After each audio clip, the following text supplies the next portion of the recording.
ఉన్న బంగారాన్ని విడిపించి ఆ రోజు ఆన్లైన్ రేటుకే మేము కొంటాం. Sharma gold company. Welcome to అందమైన జీవితం.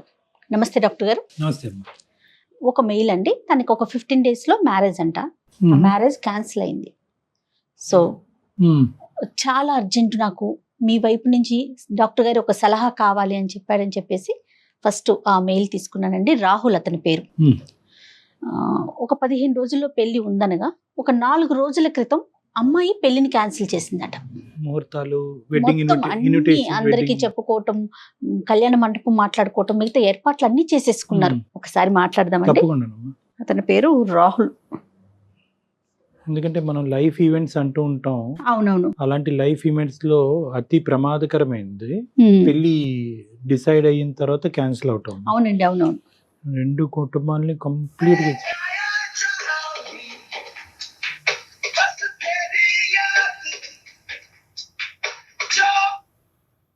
హలో హలో రాహుల్ గారండి? హలో, ఎవరు? నేను జయానండి, అందమైన జీవితం ప్రోగ్రామ్ నుంచి కాల్ చేస్తున్నాను. హలో మేడం, నమస్తే మేడం. నమస్తే అండి. నమస్తే రాహుల్ గారు. మేడం మేడం మీరు ఇంత తొందరగా రియాక్ట్ అవుతారు అనుకోలేదు మేడం. మీ మెయిల్ చూసి వెంటనే మాట్లాడాలి అని చెప్పి ఇమీడియట్ గా స్టార్ట్ చేశామండి కాల్ చేయటం. నేను అయితే డాక్టర్ గారు ఉన్నారు, డాక్టర్ కళ్యాణ్ చక్రవర్తి గారు కూడా ఉన్నారు స్టూడియోలో. మేడం మేడం ఒక్కసారి మీ thank you so much madam for calling. మీ కాల్ కోసం వెయిట్ చేస్తున్నాను మేడం. ఎప్పుడు కాల్ చేస్తారా, ఎప్పుడు మాట్లాడదామా అదే డాక్టర్ గారు ఇచ్చే ఒక చిన్న సలహా లేకుంటే సూచన జీవితంలో ఒక మలుపు తిరగొచ్చు అనే ఒక ఉద్దేశమేనండి. దానికోసమే ఈ ప్రోగ్రాము మీకు ఇమీడియట్ గా కాల్ చేయటం ఉద్దేశం కూడా అదేనండి. ఒక్కసారి మాట్లాడండి డాక్టర్ గారితో. నమస్తే సార్. నమస్తే నాన్న, చెప్పినాను ఏంటి సమస్య, మీ వయసు ఎంత, మీరు ఎక్కడి నుంచి మాట్లాడుతున్నారు? సార్ నా పేరు రాహుల్ సార్. నాకు 29 years సార్. నేను వైజాగ్ నుంచి కాల్ చేస్తున్నాను sir. Okay. I'm working as a software engineer sir. 1.5 and above నేను take home every month sir. Super super. Very good. Sir actually నా బాధ ఏంటంటే సార్, నేను ఎందుకు మెయిల్ చేశానంటే సార్, నేను ఎన్నో సంబంధాలు చూసాను సార్, కానీ ఏది నచ్చలేదు. నేను రీసెంట్ గా ఒక సంబంధం చూసాను సార్.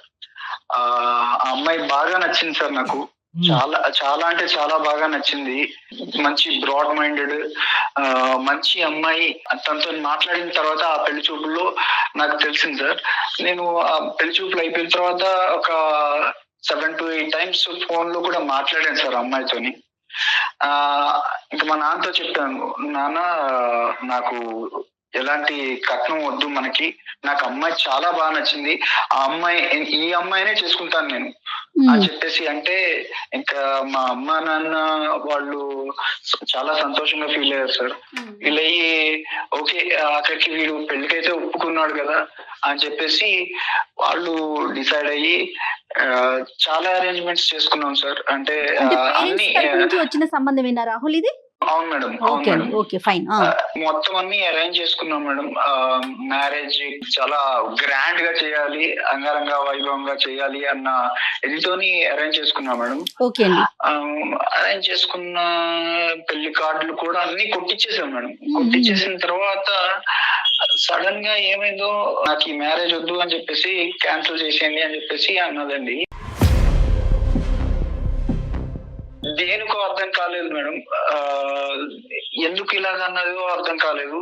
ఇంకా వాళ్ళ నాన్నగారిని అడిగాను, అంకుల్ ప్రాబ్లం ఏంటి, అసలు కాజ్ ఏంటి, నా వల్ల ఏమైనా తప్పు జరిగిందా, నేనేమైనా తప్పు చేశానా, నేను తనతోని మాట్లాడిన 7-8 సార్లు కూడా ఫోన్ లో పద్ధతిగానే మాట్లాడాను.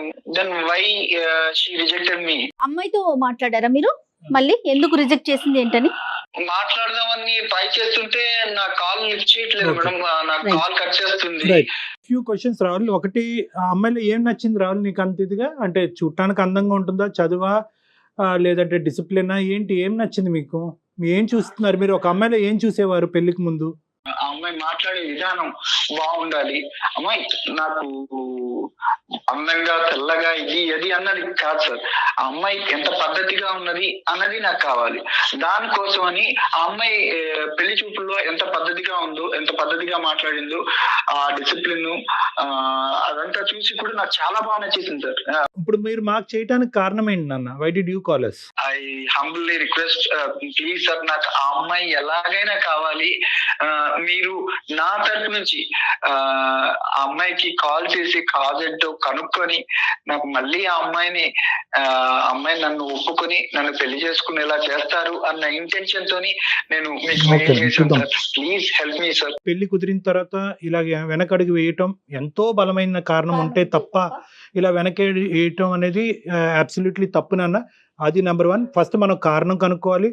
నెంబర్ 2 మోస్ట్ ఇంపార్టెంట్ ఏంటంటే కలుస్తారా లేదా అనేటటువంటిది మా చేతుల్లో ఉండదు. ఓకే, మేము మాట్లాడతాం, కారణం కనుక్కుంటాం, దాన్ని బట్టి ఒక కౌన్సిలింగ్ అనేటటువంటి చేద్దాము. అవుతుందా లేదా అనేటటువంటిది మనం పరిస్థితి బట్టి ఆలోచిద్దాం. ఈ మధ్యలో మీరు ఎప్పుడు కలవలేదండి డైరెక్ట్ గా? అంటే బట్టలు కొనడానికి పెళ్లి పనుల మీద ఎక్కడైనా మధ్యలో కలిసారా రాహుల్ ఒక్కసారైనా? లేదు మేడం, అంటే ఫోన్ లో తప్ప డైరెక్ట్ గా Okay. కలవలేదు మేడం. కలుపుదాం. ఓకే, ఫోన్ నెంబర్ ఉందా నాన్న? ఉంది సార్, ఉంది సార్. ఒకసారి నాకు మెసేజ్ చేయండి, నేను తనతో కాల్ చేస్తాను. ఏమండి, తన నెంబర్ మనం ఎందుకు రివీల్ చేయటం? ఎస్, డాక్టర్ గారు రాహుల్ లైన్ లో ఉన్నారండి.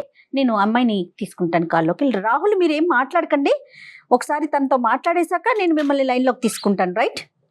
సరే మేడం, సరే మేడం. ఓకే.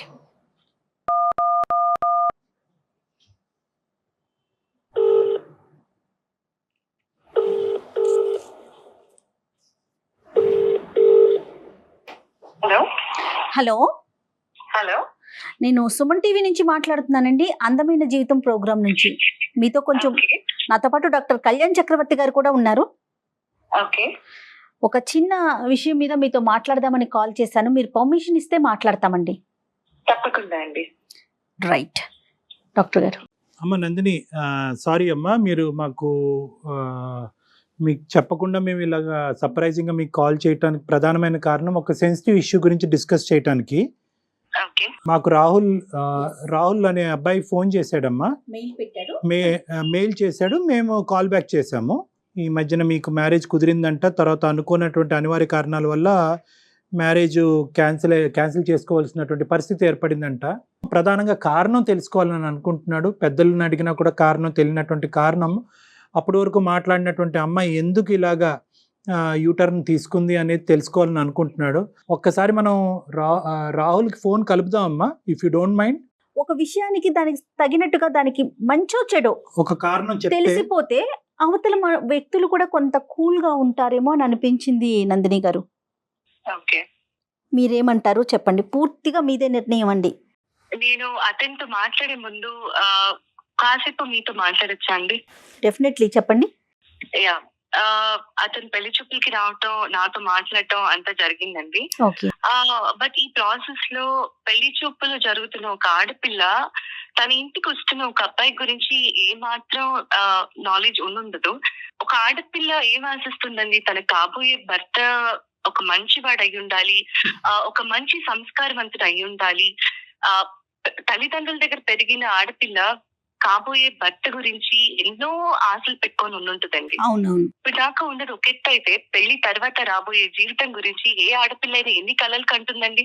అబ్సల్యూట్లీ. నా తల్లిదండ్రులు ఒక సంబంధం తీసుకొచ్చి, అమ్మ ఒక అబ్బాయి వస్తున్నాడు, నేను చూడటానికి వస్తాడు అని చెప్పినప్పుడు చాలా సంతోషంగా ఎన్నో ఆశలతోటి వచ్చానండి. నేను కూడా యాక్సెప్ట్ చేశాను అబ్బాయిని.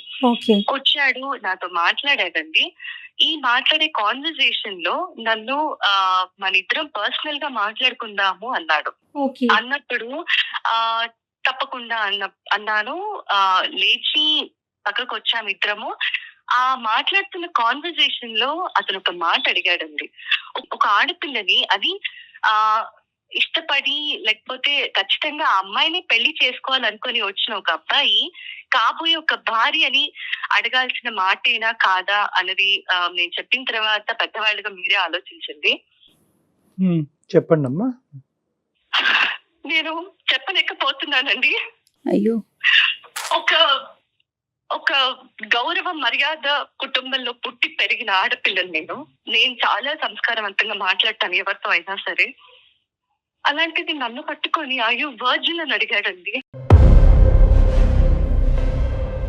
ఒక భర్తగా అతను నా ఇంటికి వచ్చినప్పుడు అతన్ని నేను పెళ్లి చేసుకోబోతున్నాను అని నేను మనసులో ఫిక్స్ అయిన తర్వాత అయ్యో వర్జిన్ అని అడిగిన ఆ ప్రశ్నకి ఒక ఆడపిల్ల ఎలా రియాక్ట్ అవ్వాలండి?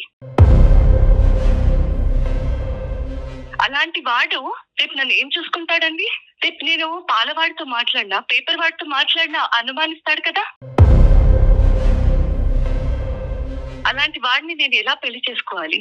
తన ఫ్రెండ్స్ వల్ల అయ్యి ఉండొచ్చు, లేదంటే తను పెరిగిన బ్యాక్గ్రౌండ్ అయ్యి ఉండొచ్చు.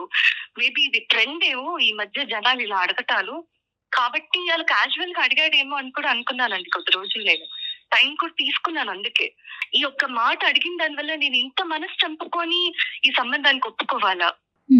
నాకేమంత అవసరం? లోపల నేను ఎంత కృషించిపోయానో నాకు తెలిసింది.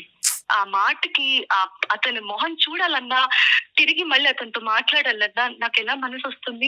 సారీ అమ్మా, నిజంగా ఈ అబ్బాయి ఈ మాట నిన్ను అడిగాడని మాకు తెలుసుంటే అసలు మీకు కాలే చేయకుండా ఉండేవాళ్ళు. అవునండి. ఎందుకంటే because this ends all conversations. ఈ ఒక్క ప్రశ్న ఏదైతే, ఈ అసభ్యకరమైనటువంటి ప్రశ్న ఏదైతే ఈ అబ్బాయి నిన్ను అడిగాడో, మరి తెలివి ఉండి అడిగాడా, తెలివి తక్కువగా అడిగాడా, మత్తులో అడిగాడో మాకు తెలియదు, కానీ ఏదైతే ఇది అడిగాడో this puts an end to all conversations.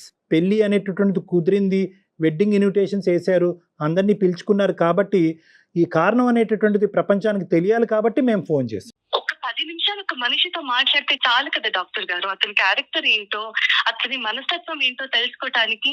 కాదమ్మా నందిని, సహజంగా ఏంటంటే ఇలాంటి సినారియోస్లో అబ్బాయిలు అమ్మాయిలను కొన్ని ప్రశ్నలు అడుగుతారు, అమ్మాయిలు అబ్బాయిలను కూడా ప్రశ్నలు అడుగుతారు. అవతల వాళ్ళ సెన్సిటివిటీస్ అర్థం చేసుకుని నీ లైఫ్లో ఎవరైనా ఉన్నారా అనేటటువంటిది ఒక ప్రశ్న అడుగుతారు.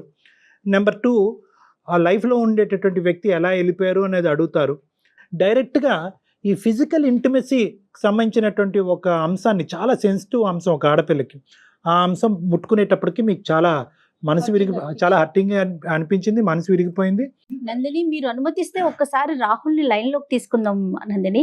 అంటే విషయం ఏంటి అనేది అతనికి తెలిసింది అనుకోండి, అతను చేసిన దానికి అతను పశ్చాత్తాపడతాడా, లేకుంటే ఇంకా అది అప్ టు అతని పరిస్థితి. ఈ ఇష్యూని నందిని ఎంత గాయపడినా, ఎంత బాధపడినా ఈ ఇష్యూని క్లోజ్ చేయవలసినటువంటి బాధ్యత మీ మీద ఉంది. ఇది ఓన్లీ పెళ్లి చూపులు, పెళ్లి చేయాలని అనుకోవటం కాదు, ముహూర్తాలు పెట్టుకుని పిలుపులో జరిగినటువంటి ఒక పెళ్లికి ముందు జరిగేటటువంటి ఒక చాలా పెద్ద తంతు. ఇది ఇద్దరు మనుషులకు సంబంధించింది కాదు, 2 కుటుంబాలకు సంబంధించినటువంటి అంశం. ఈ అబ్బాయి ఇలా మాట్లాడినా కూడా అట్లీస్ట్ వాళ్ళ తల్లిదండ్రులకి ఎందుకు ఇది జరిగింది అనే అంశం తెలియాలి. కాబట్టి ఈరోజు మీరు రాహుల్తో మాట్లాడితే బాగుంటుందని నాకు అనిపిస్తుంది. ఓకే, ఒక్కసారి రాహుల్ని నేను కనెక్ట్ చేస్తానండి. రాహుల్ గారు, నేను నందినితో మాట్లాడానండి, డాక్టర్ గారు కూడా మాట్లాడారు. ఒక్కసారి మీతో మాట్లాడతారట. దయచేసి ఇష్యూని పెంచుకోవద్దండి, ఒకసారి ఆవిడ ఏం చెప్తున్నారో వినండి. ఓకే నందిని గారు, రాహుల్ లైన్ లో ఉన్నారండి, మాట్లాడండి. హలో హలో నందిని, నేను రాహుల్. చెప్పు రాహుల్. అది కాదు నందిని, ఎందుకు రిజెక్ట్ చేసావు చెప్తావా నందిని? నువ్వు నాతో ఏమన్నావు? పర్సనల్ గా మాట్లాడడం ఇద్దరం అన్నావా? పెళ్లి చూపులకి తీసుకెళ్లి మరి అన్నావు కదా. నువ్వు ఇంకా చేసి పబ్లిక్ లో పెట్టావు కదా ఇష్యూని.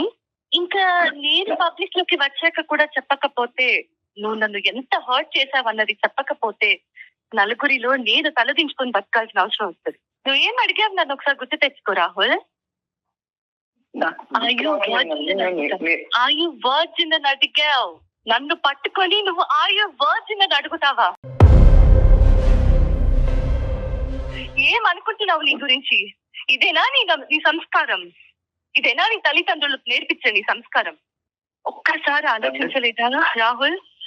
నన్ను అంత ఇష్టపడ్డానన్నావు కదా రాహుల్, ఇలాంటి మాట అడగాల్సింది ఒక కాబోయే భార్యని. ఇష్టపడిన వాడు ఇలాంటి మాట అడుగుతాడు కాబోయే భార్యని పట్టుకొని? సారీ రాహుల్, నువ్వు నన్ను చాలా బాధ పెట్టావు రాహుల్.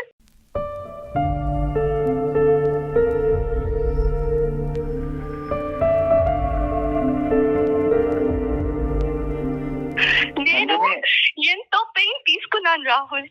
నన్ను నేను ఎప్పటికీ క్షమించుకోలేను. నేను ఈ మాట నీకు మాట్లాడుతున్నా.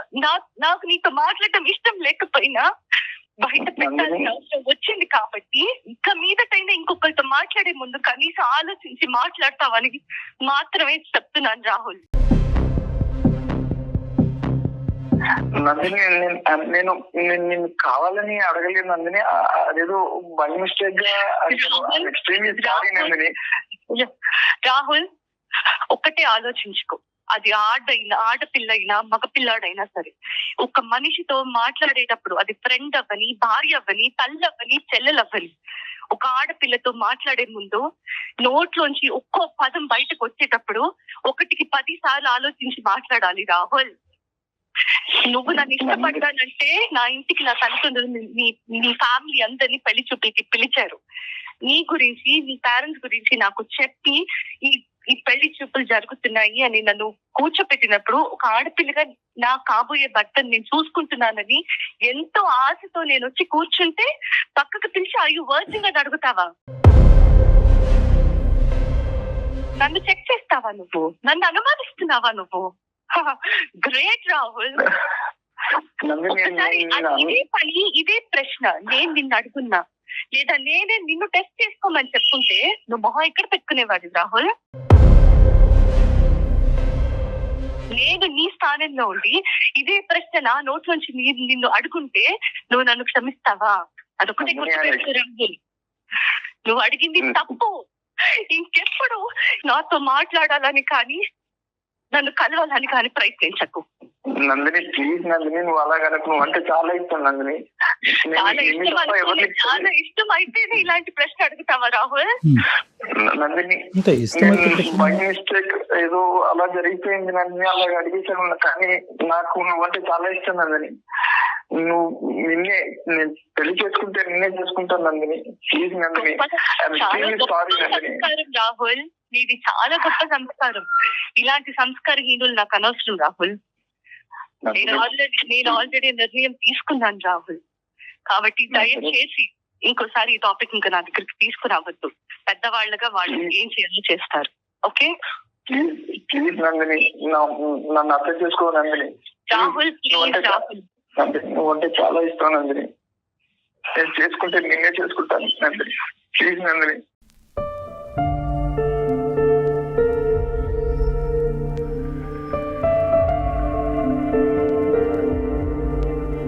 నందిని, మాట్లాడు నందిని. Sorry doctor, emotional. నా వల్ల తప్పు జరిగిపోయిందండి. అంటే నేనేదో బై మిస్టేక్, నేను కావాలని నందిని నేను అనుమానం పడలేదు, లేకపోతే నన్ను అలా అడగాలని అడగలేదు. బై మిస్టేక్ గా వచ్చేసింది. కానీ నేను చేసిన తప్పే డాక్టర్ గారు. కానీ పెళ్ళంటే చేసుకుంటే నేనే చేసుకుంటాను డాక్టర్ గారు. పోష్ కల్చర్ని ఎక్కడెక్కడ పెట్టుకోవాలో అక్కడ పెట్టుకోవట్లేదు. అనవసరమైన ప్లేసెస్లో ఆ కల్చర్ని మనం అడాప్ట్ చేసేసుకోవటం అసలు మన కల్చర్ అండి ఇలా మాట్లాడటం అనేది. రాహుల్, ఇప్పుడు ఏదో చేసేసేయండి, ఆ అమ్మాయిని నన్ను కలిపేయండి, this is not the issue ఇక్కడ. రాహుల్, ఒక మాట అనే ముందు మీ మదర్తో కానీ మీ సిస్టర్తో కానీ ఎంత పద్ధతిగా మాట్లాడతావో అదే పద్ధతితో కాబోయేటటువంటి భార్యని తన సెన్సిటివిటీస్ ఆలోచించి మాట్లాడటం అనేది చాలా ఇంపార్టెంట్. ఈరోజు బహుశా నందిని అక్కడ ఉంది కాబట్టి కొంతమంది అమ్మాయిలు ఉంటారు, వాళ్ళని ఇంకో పద్ధతిలో అర్థం చేసుకుంటారు. ఓకే, నా క్యారెక్టర్ గురించి అడుగుతున్నాడు కాబట్టి నీ క్యారెక్టర్ ఏంటి అని అడగచ్చు. కానీ నందిని ఆ స్థాయి అమ్మాయి కాదు. ఆ అమ్మాయి యొక్క సెన్సిటివిటీస్ నువ్వు అర్థం చేసుకోవాల్సినటువంటి అవసరం ఉంది, నెంబర్ 1. నెంబర్ 2 ఏంటంటే, ఈరోజు ఒక మాటే కదండి, మాటను నేను వెనక్కి తీసేసుకుంటాను, నన్ను క్షమించండి అన్ను అనేటటువంటి పద్ధతి ఏదైతే ఉందో అన్యాక్సెప్టబుల్ టు నందిని. మీరు చేయాల్సిందంతా చేసేశారు, అడగకూడని ప్రశ్నలు అడిగేశారు, మళ్ళీ తనే కావాలంటే ఎలా సాధ్యమవుతుంది? ఆ అమ్మాయి ఈరోజు పబ్లిక్లోకి వెళ్ళి ఈరోజు నేను ఈ అబ్బాయిని వదిలేయటానికి ఈ అబ్బాయి నోట్లోంచి ఈ మాట వచ్చింది అనేటటువంటి మాట ఆ అమ్మాయి బయటికి చెప్పలేదు. మేము అడగ్గా ఈరోజు మాకు చెప్పింది, బాధపడుతూ ఏడుస్తూ. ఎందుకు? నీ క్యారెక్టర్ని కూడా అక్కడ కాపాడేటటువంటి ప్రయత్నం ఆ అమ్మాయి చేస్తుంది. నీ నోట్లోంచి ఇలాంటి మాటలు ఊడి పడతాయి అనేటటువంటిది అంశం సమాజంలోకి వెళ్తే కనుక నువ్వు చూస్ చేసుకోవటం కాదు, అమ్మాయిలు నిన్ను చూస్ చేసుకోరు. ఒక కఠినమైనటువంటి నిర్ణయం తీసుకుంది అని భావించద్దు.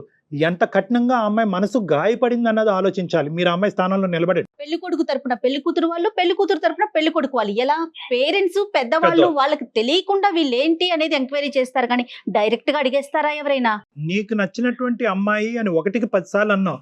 అక్కడ నువ్వు ఆటోమేటిక్ గా ఏమనుకున్నావు అంటే కనుక నీకు నచ్చింది కాబట్టి ఆ అమ్మాయికి నువ్వు ఆటోమేటిక్ గా నచ్చేసావు అనేటటువంటి అహంకార భావంతో నీ మనసు లోపల ఉండేటటువంటి ఒక ఖచ్చితమైనటువంటి భావం. సో అది ఊరికనే నువ్వు అనలేదు నాన్న, ఊరికనే నోరు జారటం కాదు. నీకేంటంటే ఇంత చక్కటి అమ్మాయి, ఇంత అందమైనటువంటి అమ్మాయి బహుశా నాకు కాకుండా వేరే వాళ్ళతో ఏమన్నా ఒక స్నేహపూరితంగా ఉందా అనేటటువంటి ఒక ఆలోచన నేను లోపల పిండేయటం వల్ల పెళ్లికి ముందు ఈ టోన్తో వచ్చింది, పెళ్లి తర్వాత ఏ టోన్తో ఏ యాక్షన్తో వస్తుంది అనేటటువంటి ఆలోచనతో ఆ అమ్మాయి ముందు జాగ్రత్త చర్యగా బయటపడింది. 4 రోజుల ముందు క్యాన్సిల్ చేసుకుంది తను.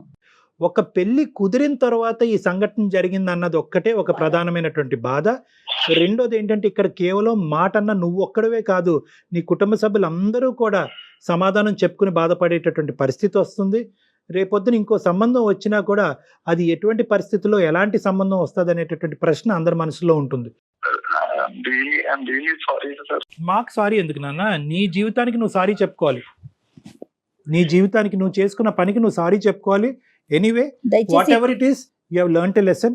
ఒక అమ్మాయి యొక్క సున్నితమైన మనస్తత్వం గురించి నేర్చుకున్నావు. Move on and try to see another girl. మళ్ళీ ఇంకో అమ్మాయిని చూడండి, పెళ్లి చూపులు కానివ్వండి. మీరు మంచి పొజిషన్లో ఉన్నారు, మీ మనసు కూడా మంచిదే అని నాకు అనిపిస్తుంది. You go ahead and try to see for better alliances నాన్న. అండ్ వన్ మోర్ థింగ్ ఏంటంటే ప్రతి అమ్మాయికి కూడా మనసు ఉంటుందండి, మాట్లాడేటప్పుడు చాలా జాగ్రత్తగా మాట్లాడండి. Madam sorry madam, extremely sorry. కానీ ఈ ఇష్యూని ఇంతటితో వదిలేసేయండి రాహుల్. అమ్మాయి అంటే నాకు ఇంకా వద్దండి. ఇష్టపడ్డారు, అభిమానించారు, భార్య కింద చేసుకోవాలి అని అనుకున్నారు. ఒక పొరపాటు పనుల వల్ల ఆ ఇష్టం కాస్త ఇప్పుడు దూరం అయింది, అంతే. ఇంకా అక్కడితో వదిలేసేయండి. ఇంకా నాకు ఇష్టం, ఇందాక అమ్మాయి ఒక వార్నింగ్ ఇచ్చింది మీకు, ఇంక ఇక్కడితో వదిలేసాయి. నాకు కమ్యూనికేట్ చేయటం కానీ, సంప్రదించటం కానీ, నెగోషియేట్ చేయటం కానీ చెయ్యొద్దు. ఆ మాటకి నా మనసు గాయపడింది, దీన్ని ఇక్కడితో వదిలేసాయి అని చెప్పింది కాబట్టి అట్లీస్ట్ ఈ మాట కన్నా ఆ అమ్మాయి రెస్పెక్ట్ ఇవ్వండి. రెస్పెక్ట్ ఇవ్వండి. Sir I'm seriously apologise sir. Okay ఈ ఇష్యూ ఇంతటితో వదిలేసేయండి Rahul. Okay, console yourself Rahul, console yourself. మిమ్మల్ని మీరు కంట్రోల్ చేసుకోండి, మూవ్ ఫార్వర్డ్ ఇన్ లైఫ్. ఇలాంటి సంఘటనలు జరుగుతూనే ఉంటాయి జీవితంలో. మళ్ళీ బెటర్ అవకాశాలు, బెటర్ ఆపర్చునిటీస్ రావాలి అని కోరుకోవాలి. వచ్చినప్పుడు మాత్రం కొద్ది జాగ్రత్తగా వ్యవహరించాలన్నది మాత్రం గుర్తుపెట్టుకోండి. రైట్ రాహుల్. నందిని ఉన్నారా మీరు లైన్ లో? తను కట్ చేసేసింది, తనకి ఇంకా మాట్లాడటం ప్రొలాంగ్ చేయడం నచ్చట్లేదు. రూల్ అవుట్ అయిపోయింది. ఆ విషయం మన అమ్మాయిని కూడా రిక్వెస్ట్ చేయకూడదు, కన్విన్స్ చేయాలని ట్రై చేయకూడదు. అది మన ఇది కాదు.